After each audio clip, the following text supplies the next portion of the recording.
Here we gather to be in the presence of what is holy in the everyday. We gather to hear voices of experience, to feel the ground of that experience under our feet. Our spiritual leaders remind us again and again that wisdom is to be found in the commonplace. The Buddha was so moved by the suffering of the world that he changed his whole life. Jesus wandered the Middle East, sharing his life with the least of these. Moses led a tribe through the desert after they had escaped slavery. Gandhi walked to free his people from oppression. Martin Luther King risked his life to support fair wages for garbage collectors. Wisdom is in the meeting the life of this world just as it is, in meeting the sorrows and pain with the deepest kindness.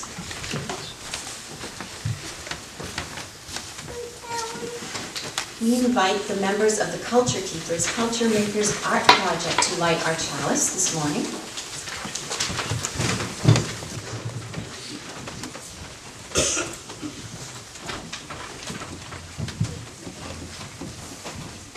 Please join me in reading our covenant. Printed in your service. Love is the doctrine of this church. The quest for truth is its sacrament, and the service is its prayer.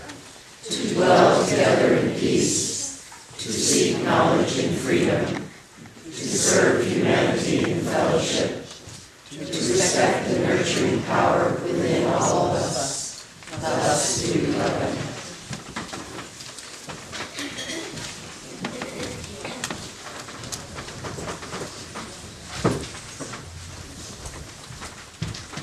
Please join in singing number 170 in the gray hymn book, We Are a Gentle, Angry People. A good way to honor the life of Martin Luther King and yesterday's Women's March.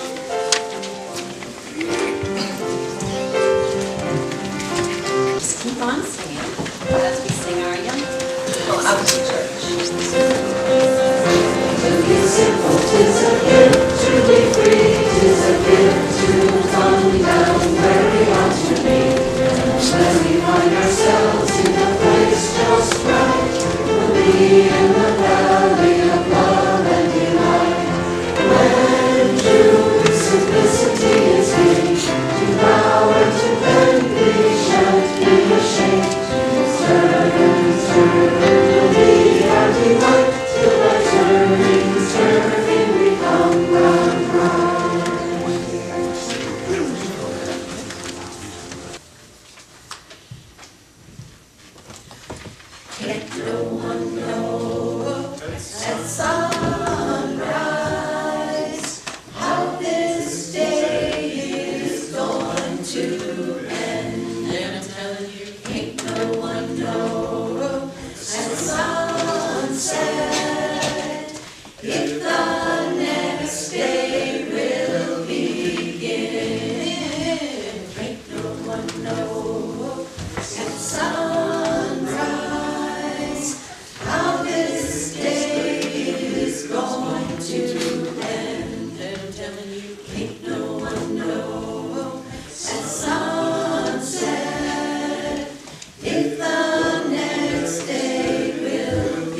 telling you, ain't no one knows. At sunset, if the next day will begin. And I'm telling you, ain't no one knows. At sunrise, how this day is going to end. And I'm telling you, ain't no one knows. At sunset, if the next day will begin.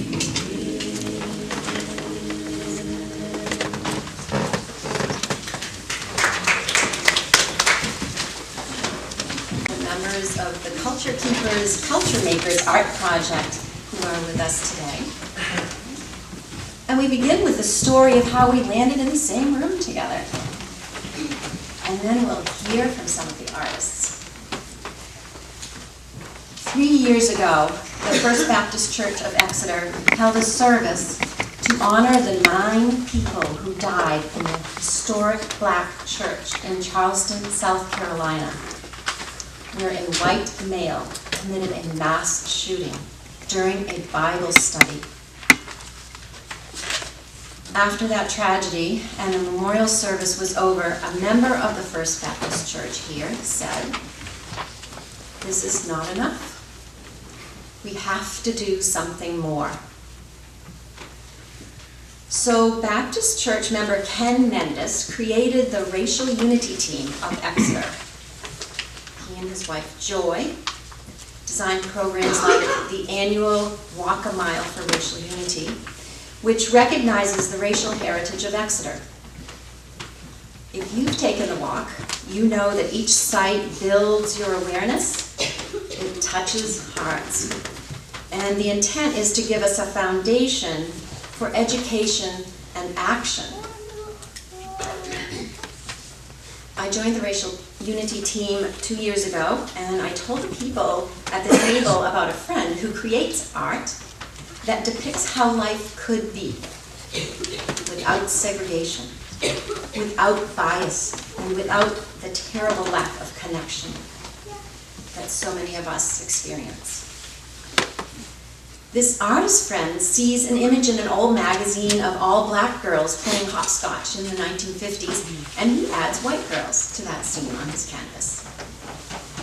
He finds a picture of all white men looking under the hood of a car, and he draws in some black men beside them because that's his vision.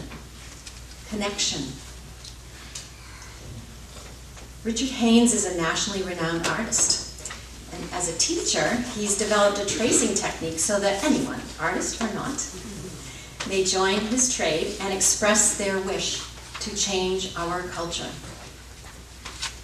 So I wrote a grant for the Racial Unity Team, and we were able to invite Richard to come to work with us in Exeter. And 21 people signed up. So his dream and carefully planned action was to bring us all together to talk and to draw, and to remind us and preach to us that artists create new cultures. Artists are not only culture keepers. So Richard asked us to imagine that our art is to be uncovered by a future generation. He asked, what do you want people to discover from your drawing? How will you show them what it was like to be living in the times when we began emerging into a world without racism? In our conversation as a group, we defined diversity and racial unity, and then Kristen Butterfield, who was our discussion leader and who is a UNH social justice educator, asked us, how did you learn bias and prejudice in the first place? We named off the systems. Some of us named our families. Then we named our schools. We named political and social systems and healthcare systems, citing all the opportunities given to whites only to succeed and thrive. We asked ourselves, how might we have colluded with those systems of oppression? Or did we confront them? For 8 weeks, we talked, laughed, cried, and imagined a better future together. Our first art instruction was to search for a favorite captured moment. It might have been out of a magazine or off the web or from personal experiences. And we could take that and extend our imagination on racial unity as Richard had. So we made each image our own, just like in Richard's vision, seeing paths and worlds without bigotry, without prejudice. I just love the people in this project. I grew up Universalist, and you know how mushy Universalists can be.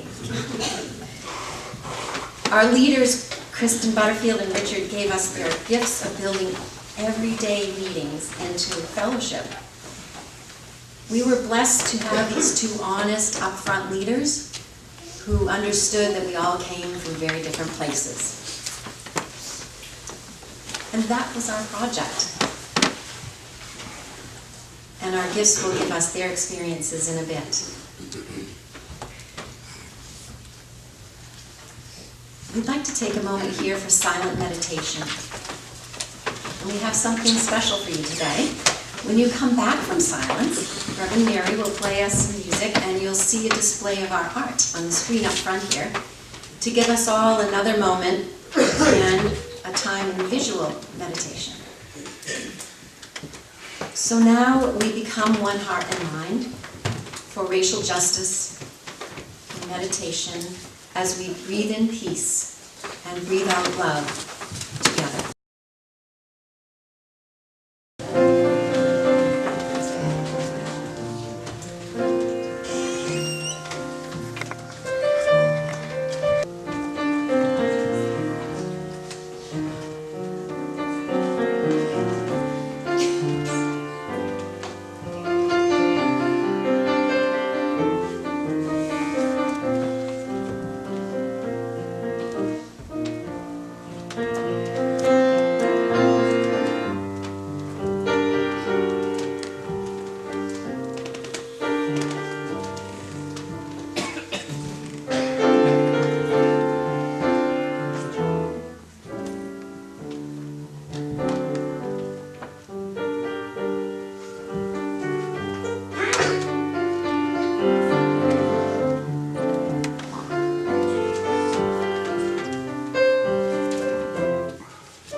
This is Give It Away Sunday, so we give away our offering. This week, all the cash will go to Gift of Warmth organization. And any checks need to be written out to Gift of Warmth to be sent directly to them. And we welcome Patty Artizzoni to speak about this organization.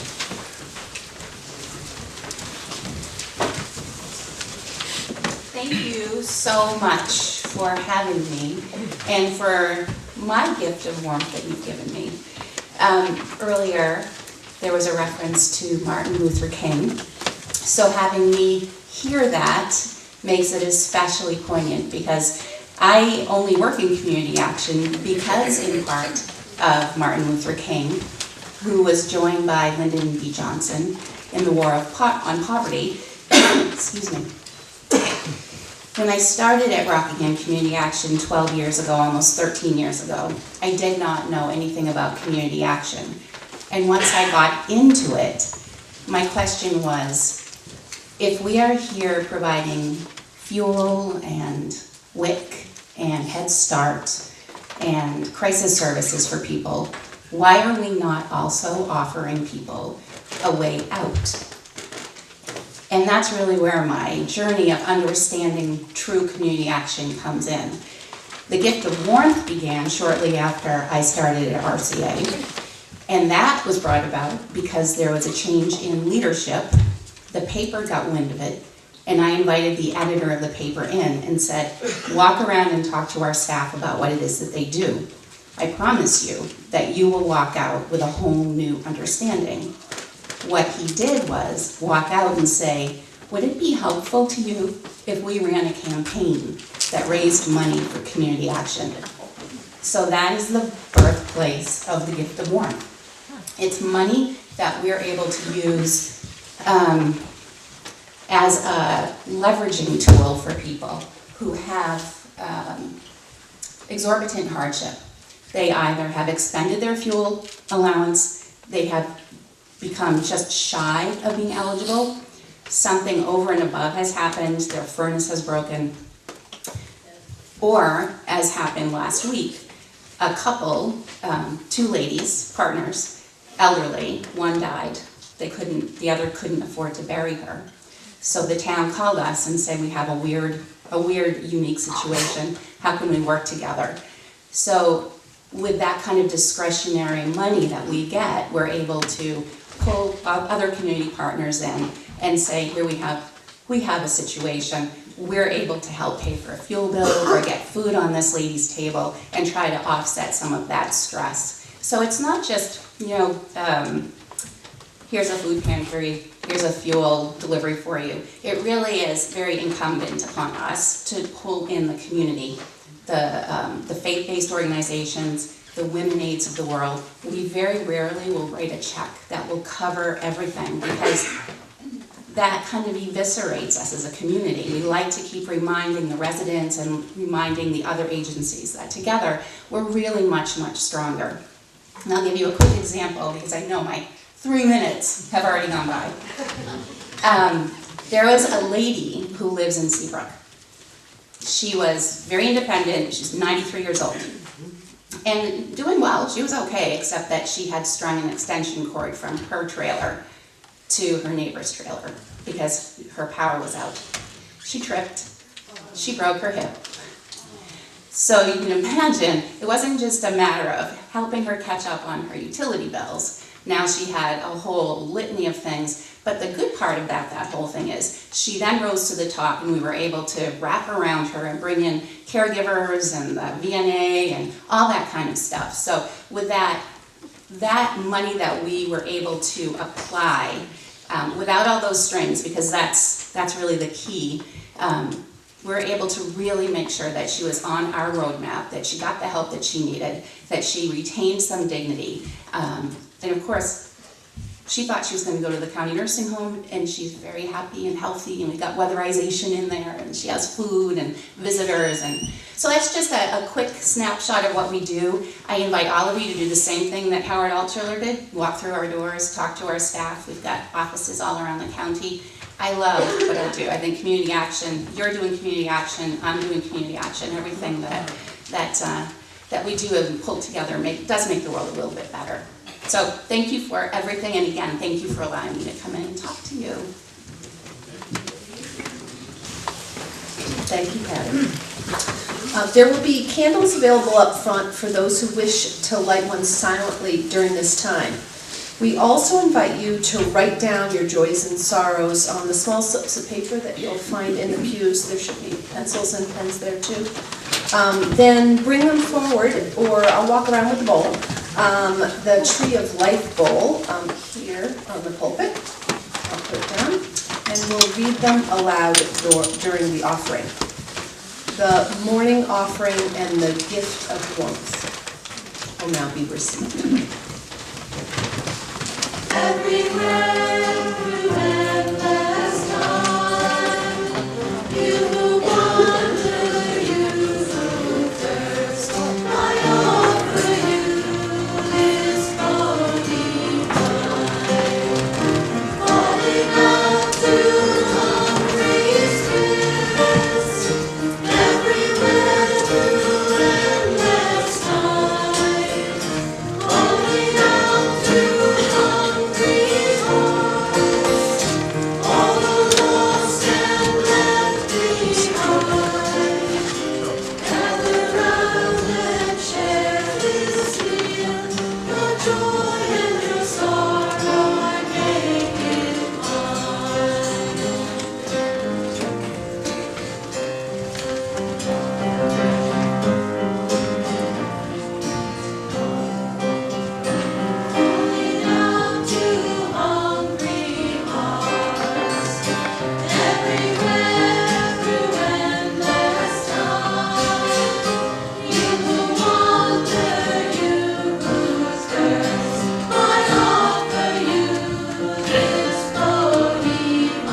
from Eliza, we hear. And she's going to hang out with her friends in downtown Exeter today. And yesterday she went to the Portsmouth Women's March.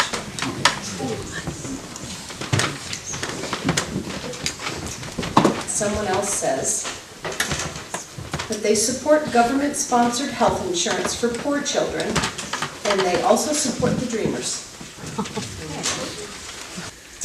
And Bruce Lennon is joyful for being able to spend a week in Florida with his son the day after it snowed in Tallahassee and listening to everyone tell us how cold it was. Somebody's lovely children, and I apologize if I don't get the names right. Grogan and Zancy?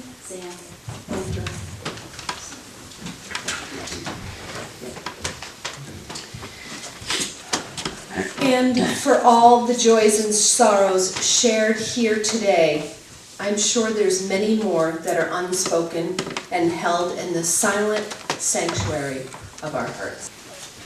So we've learned what the Culture Keepers, Culture Makers project involved, and now we're happy to hear from some artists. And as they come up to the chancel, welcome, and get comfortable, I'll tell you what they'll be talking about. They'll tell us why they participated. They'll talk about the art that they created, and maybe figure out how art differs from a lecture or a protest in the street. Talk about some connections they made and how they might go forward. So, welcome. Kristen Butterfield, Newful Suetat, and Winton St. Clair.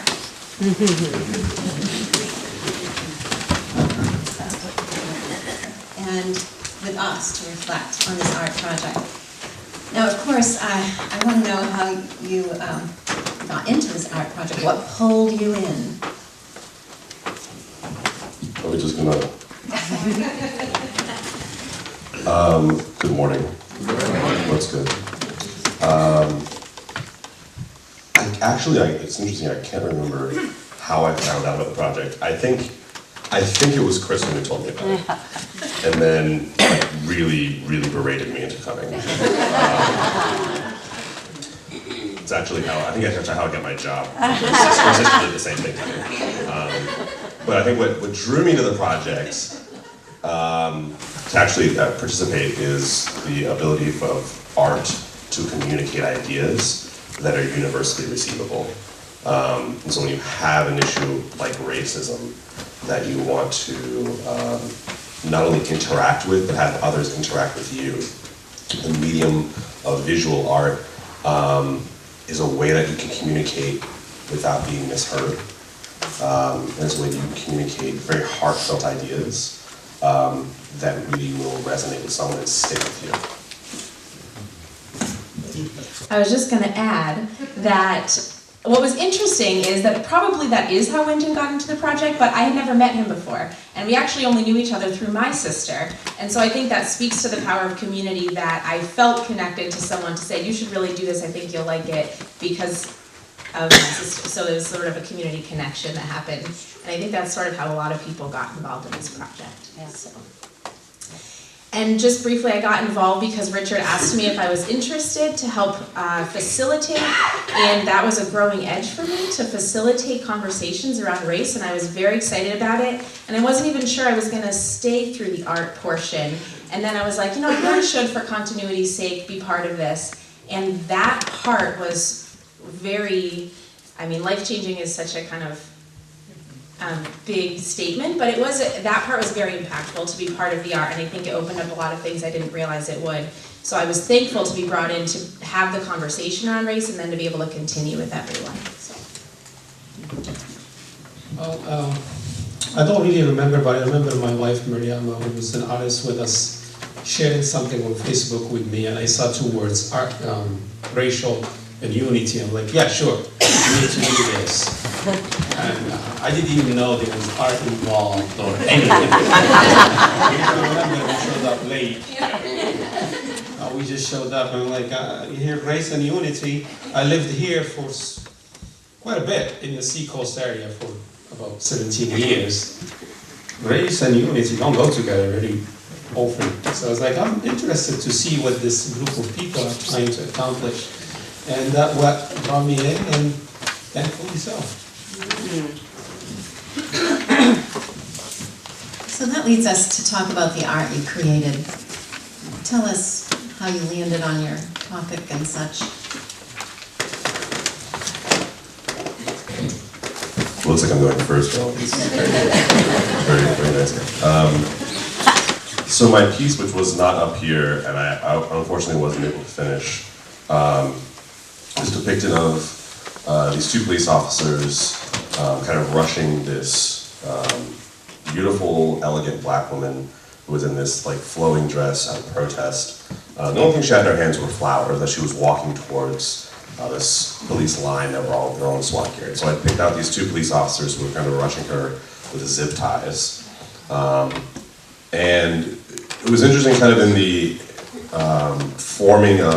reforming, I should say, in Richard's style, the reforming of this image, noticing how I was coloring the police was very robotic. And so they were kind of devoid of what we might attribute life to in the way that we look at color. So they were very almost like metal blue tones. And it wasn't really necessarily done intentional. I just thought it would look interesting. But the way that it came out that way, and then the other piece, the other side of the piece, this woman, I actually ended up transforming her into this woman who's kind of dissolving into petals. So this kind of representation of life, and of kind of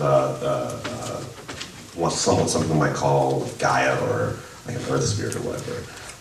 You know, that she ended up having like flowers in her hair, and then like her whole body dissolved into these petals that were floating. So this contrast between kind of soullessness and roboticism and rigidity and fluidity and life and growth. And so but this contrast also, I think, is representational of how we often engage with each other, where on one hand, when you have very beautiful, wonderful friendships, whether they be between people of opposite races or opposite sexes, opposite genders, what makes them wonderful is what is shared between them and how they grow, rather than the transactional nature of them, which is sometimes how we interact with people or institutions of power. My art piece was there, but I don't think you guys saw it. It was still small. It was always so small. How did I come up about it? I really don't know. Most of the artists who were with us in the project did not think I was going to finish because I was just stuck. I'm not an artist, I'm an engineer. I solve problems. There's a problem, I'm going to solve it. What do you mean an art piece? What do you mean? I'm going to create something that people can connect with and understand what message I'm trying to... What? No. No. There are videos for giving a message. That's what I always thought. But every day sitting, I picked a picture of 300 people being naturalized, because I was naturalized in 2008, and that was a big moment in my life. So I picked that, but I didn't know what to go about it. And then I picked a picture of people in Boston, don't shoot in front of them to protect them. But as the art session went on, and Rich, every day, every time, he gave us a little bit of his wisdom and message. And he kept talking about love, whatever it's out there, focus on love. Just love, and it was at the end was able to take the immigration picture and wrap it around love and diversity and messages of hope and all that. And what? I finished it. Yeah. I did, and people loved it. Actually, I go around and tell people I'm an artist now.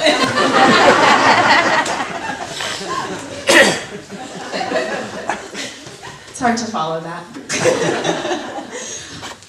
My piece, similarly, I do not think of myself as a creative person or an artist at all, so this was a real challenge to kind of get into that mindset, and I think it caused me to learned to give myself permission to be creative in that way and just sort of think about what the possibilities could be. And Richard was such a wonderful teacher because he led us through the steps where all of a sudden you got to the end and you're like, wow, I did create this beautiful piece of art.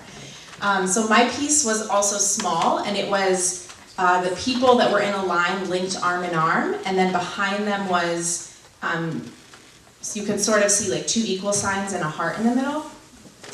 And the image actually came from a friend of mine who does a lot of peaceful protesting in New York City, and she now lives in the Bay Area, and I just love this image, and she's someone who inspires me a lot because it's on all different issues that she always stands in resistance and in connection with other people. So I love that image of connected resistance with the arms linked.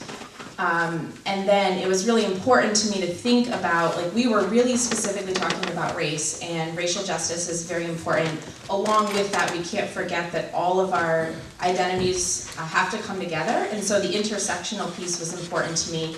And so the equal sign in the heart represented equality, and then the colors I chose were specifically representative of the rainbow and the trans flag colors to be inclusive of LGBTQ identities.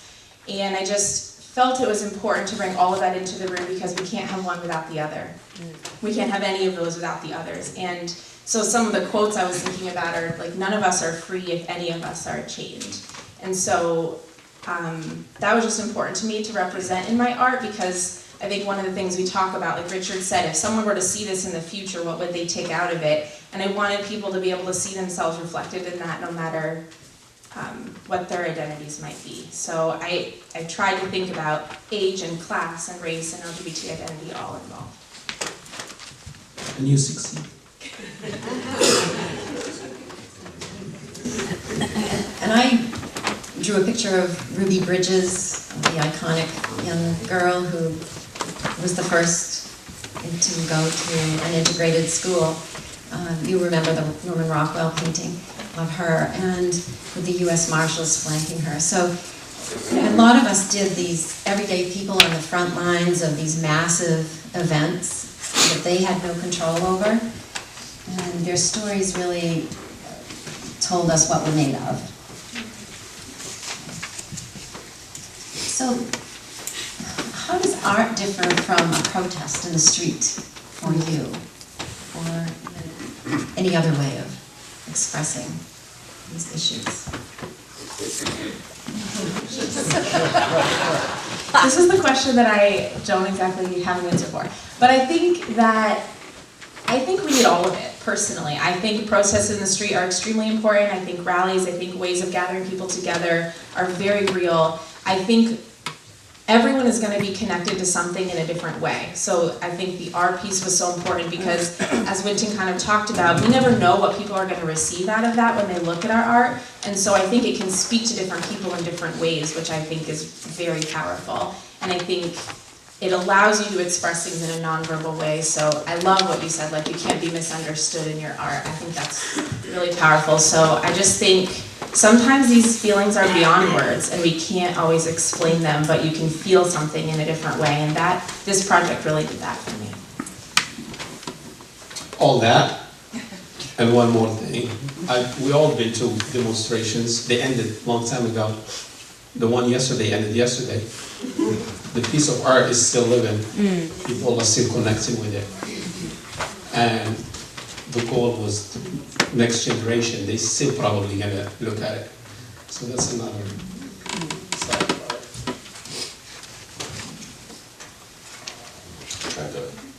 No, I'm trying to construct my thoughts coherently. So I think protest has its place in this. A lot of what you were saying. Protest has a place, and I think it has a wonderful place within a functional society, especially when you're dealing with issues that affect the marginalized and the unheard. I think it ends at protest. I think what you were saying. If it ends at protest, we get nowhere. It's a part of a piece of a puzzle that is often necessary. I like to think of there's this idea of constructive resilience, which is probably a more inclusive way to look at not only protest, but how we interact with society. in a way that is not combative, but rather is, again, the name is constructive. And I mean, the simplest way to think about it is what's the best way to get rid of all your enemies? Is to make them friends. I think through the arts, that's one way that we can engage in constructive resilience. So if one is being oppressed, it's not to face your oppressor in the street, to show up at their doorstep and yell, to picket their business. Even though that has a place, in the long term, how you overcome your oppressor is to engage them meaningfully through a language that you both can understand, so that you come to a unified vision, a unified understanding of reality. And art absolutely has a very tangible and real way of doing that, in which I think everybody enters into art on an equal playing field, especially if you're not an artist. I think, again, that kinesthetic connection to someone you're painting or drawing, I felt akin to Ruby Bridges, although I could never know how terrifying it must have been for her. Like an author who writes a biography, you begin to think like that person a bit, and so I hold her in my heart every day. So what connections did you make, or how did you feel connected differently through the artwork process? What was the meaning for that?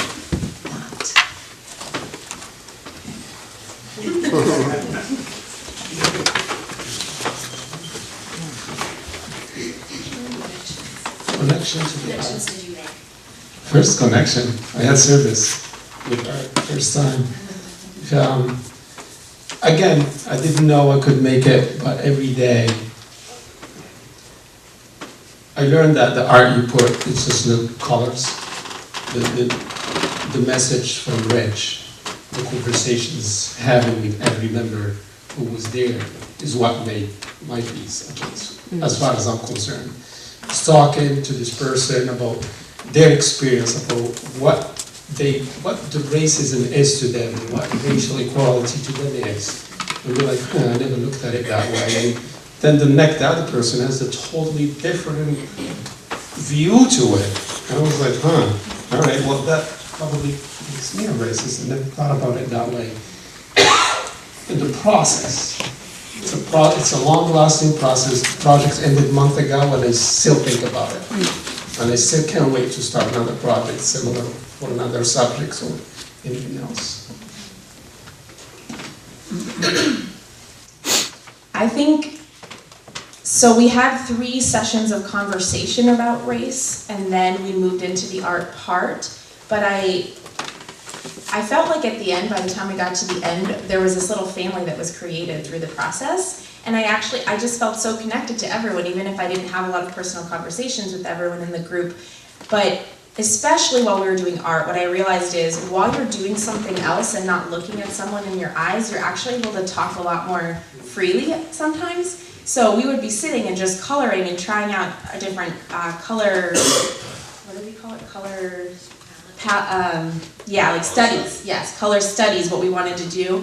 And conversations would just happen, and people would be sharing about their personal lives, and like, oh, that happened to me too. And then it would connect back to our conversation about race. And so I just found like we all connected inevitably, and that wasn't even one of the main goals, but it happened through the process. And I love that, and I think that's what makes me feel like I haven't seen these guys since, I don't know, when did it end? October? And immediately coming back, I felt this great sense of excitement again. So I think the art process, as you said, created this connection that we're all doing this thing together. We also had a lot of late nights at the end, painting this big piece. And we're like, we're just gonna end at 8, and then it was 9:30, and we're just gonna end, and then, but it was really exciting to work on something, which I think speaks to process in general of working on a group project, but the conversations we had through that were also really connecting.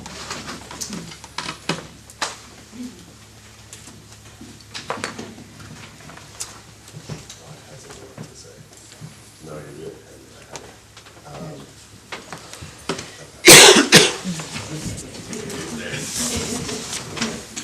Reflecting on what Kristen said, people would sit there and remember stories that they hadn't called up for years and years, just because of that courageous space or that space that you created. So what did you learn about yourself?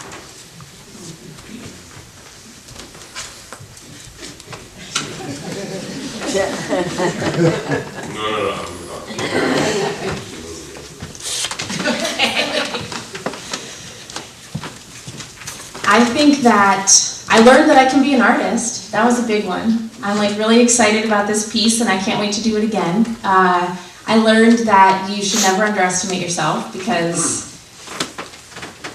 yeah, I mean, we all created art pieces. I'm not sure we thought that we could. And that was through Richard's encouragement and great mentorship and leadership and support. I also learned that, which I've known for a long time, but it was reinforced to me that it's very important for me to feel like I did a good job and that I can be perfect at something. And so through the facilitation process especially, I had to keep reminding myself, this is not going to be perfect. We're all going to make some mistakes, and we're all going to say things that might hurt a little, but that's the process, and then we talk about it and keep going. And so I learned it was a reminder to say, we got to plow through this and it's not going to be perfect. And then similarly in the art piece, I might have colored a little bit in the wrong section here, but I'll just fix it by doing this, and then I'll just go to the next part. And as a whole, it's still going to look beautiful. And so the idea of reminding myself not always to try to be perfect or just accept that that's never going to happen was something I learned and am continuing to learn.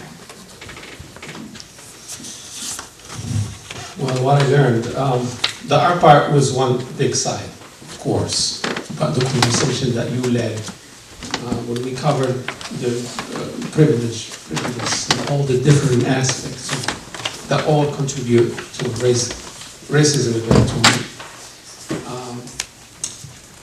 I learned a lot about myself after those discussions. When you go back home and you think about the conversation and you started analyzing what you do and you're like, see, you have this thing against this group of people yourself. So pay attention to that. So I learned that all of us, every single, probably from looking deep, usually somebody immigrated is subject to racism, but no. Go both ways. You know, when you look at somebody and you're like, well, he had it because he was born here and his father paid it. You know what? No. He probably earned it. He probably worked harder than you. So respect that. You don't know the person. Those deep thoughts, dirty thoughts that we have and we don't come up with them, I start bringing up myself. And just, no, don't say that. And that's the biggest thing that come out of this project.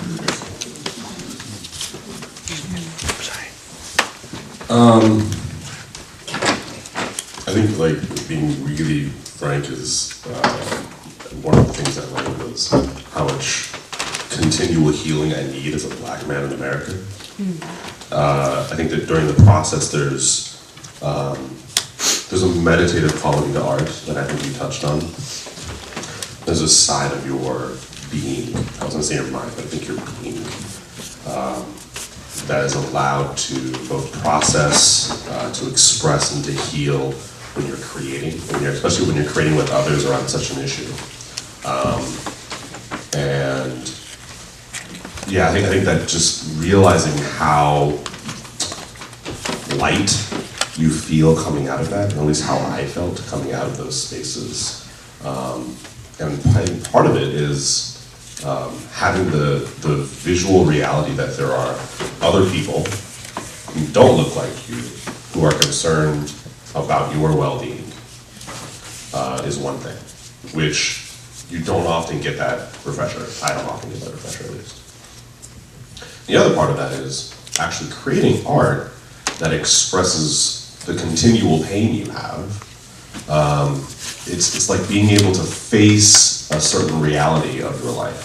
Not the entire reality, because that's not my entire reality, but a part of my reality in a way that is helpful, and it's not traumatic either, because I can go back and I remember exactly where I was during Charlotte, and I remember where I was during Ferguson, and I remember where I was the day after, which staying home from work and kind of not feeling like going outside. you know? So you remember these traumatic events, and going back to them, it's not constructive.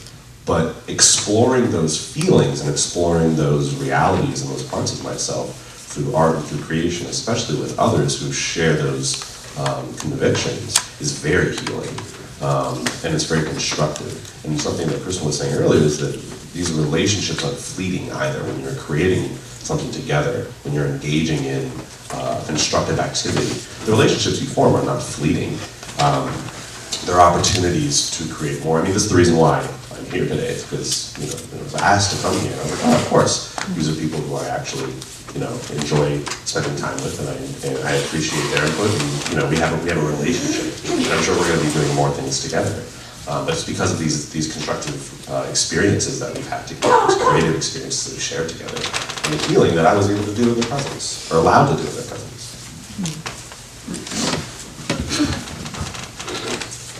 How will you go forward differently?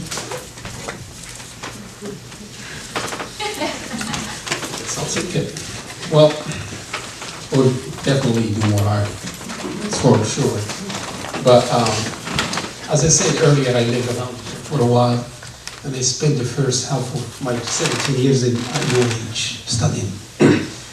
When I was there, I never felt racism. It's students, they are having fun and studying. I never thought about it. And then I graduated, did work here, and after I got naturalized, life here was so perfect. I had families, they called me son, and they had me in their calendars, and I never even thought about racism. First, when I got in at 2001, it was a little icky, and then I think as New England, we got over it quickly, and we moved on. Traveled for 5 years around the world, seeing what's out there.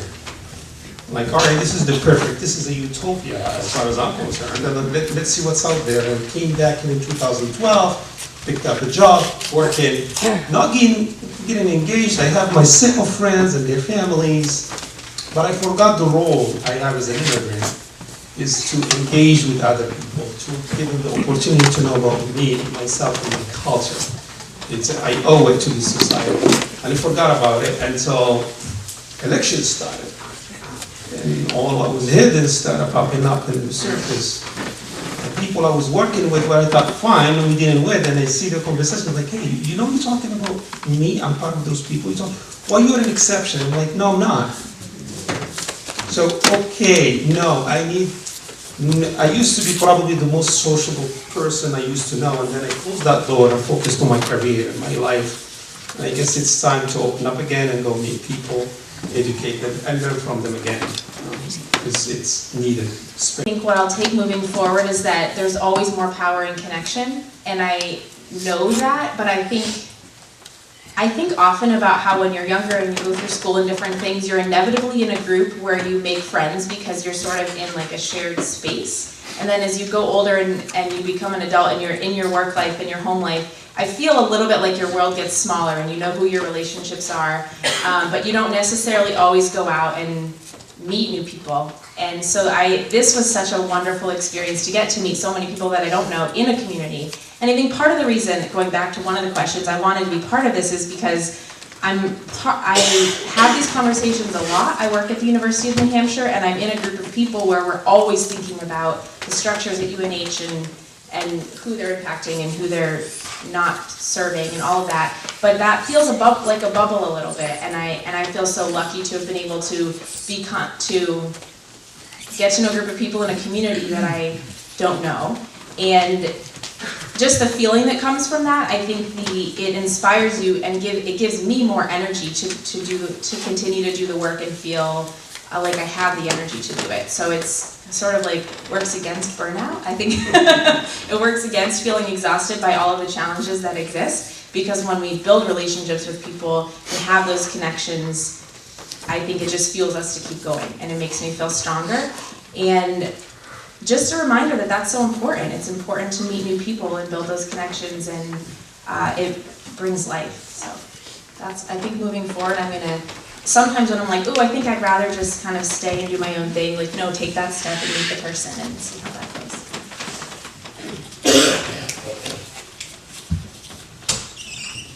I think similarly, I don't know how differently my life is going to be going. I'm also, one of the other reasons I actually remember when right after we started, one of the reasons why I came is because Krishna and I were talking about facilitating conversations around the issue of race. And that was kind of the first part of this. So I had actually, at the time, been facilitating a conversation around race at the Green Acre Center of Learning, shameless plug. And I think I'm going to continue to do that. I think one of the things that we'll think about more is how the creative process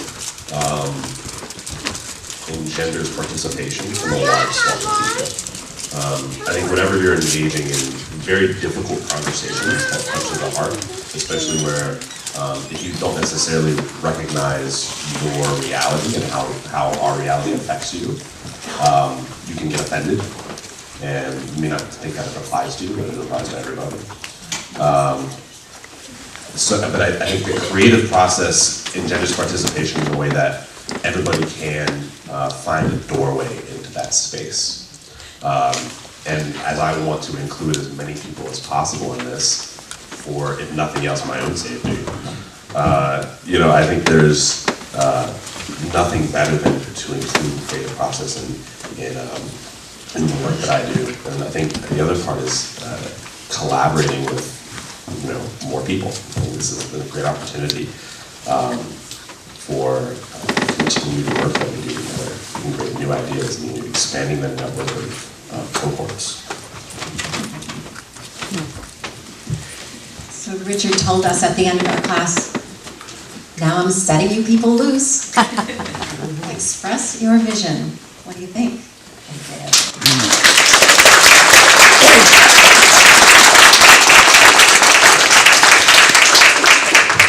We're so grateful that you were here today. Thank you. Thank you. And we're going to sing together again now.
Today, we keep the light within us, and I offer these closing words.